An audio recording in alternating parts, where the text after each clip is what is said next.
Ramogi nyaka gie sani mano kaka mi wach no korwadhi mago motenore gi weche mag limbe jatend piny Kenya William Ruto yawo od thieth mar Obila mag loch nanga e alwora mar Kanyonyoe kaunti ma Kitui odani mondo wawinj ni jatend piny wacho ang'o e nyasi ma kamano endo. The best service.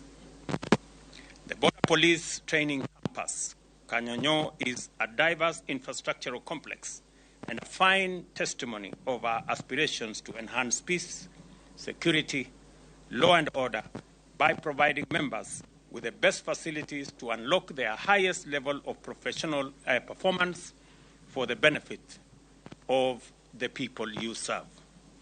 When I saw what the men and women in this campus go through, it gave me a lot of confidence that the future of our country is in safe hands. And this continuous training of our special units is going to guarantee what the police service constitutionally is mandated to do for our country. I want to commit that going into the future, we will continuously enhance resources available to continuously professionalize, train, and equip our security officers to ensure that they secure the lives, property, and interests, and the prosperity of our nation.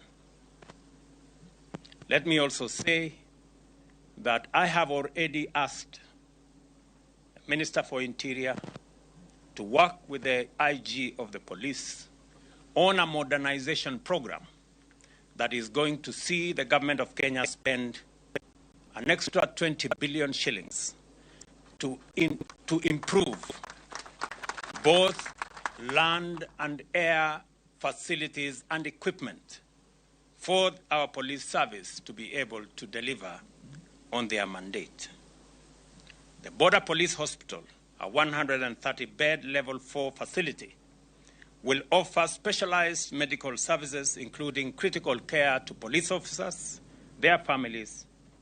And I want also to confirm here to the people of Kitui that this facility will also be available for the community in this area of Kanyonyo.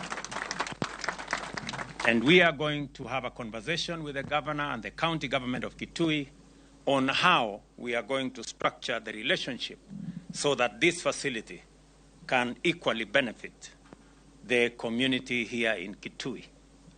I also want to say all the other facilities, including the airport and the stadium that we are building, will also be available for use by the community here and the people of Kitui County, alongside all the other Kenyans that may want to use these facilities. Let me also confirm here that the government of Kenya is going to complete the airstrip that we are building here. I know you have painstakingly taken time, spent resources with a lot of hard work. And I confirm to you that the Ministry of Transport will take over that facility and make it ready for use by both this facility and the people of Kitui County. Let me also confirm that the stadium, and I have given my feedback to the engineer who was designing the stadium, is all equally we are going to take it over. The Ministry of Sports and Youth are going to take over and complete the stadium here, again for use by our officers in this facility, but also by the community here in Kanyonyo and Kitui County. The PS for Ministry of Sports is here, Mr. Jonathan Mweke. I expect that you will give proper guidance on how to develop that stadium, give them professional advice, and provide the resources for the completion of that facility. I also want to confirm that going through this hospital, I see that there is a lot of infrastructure that is still required.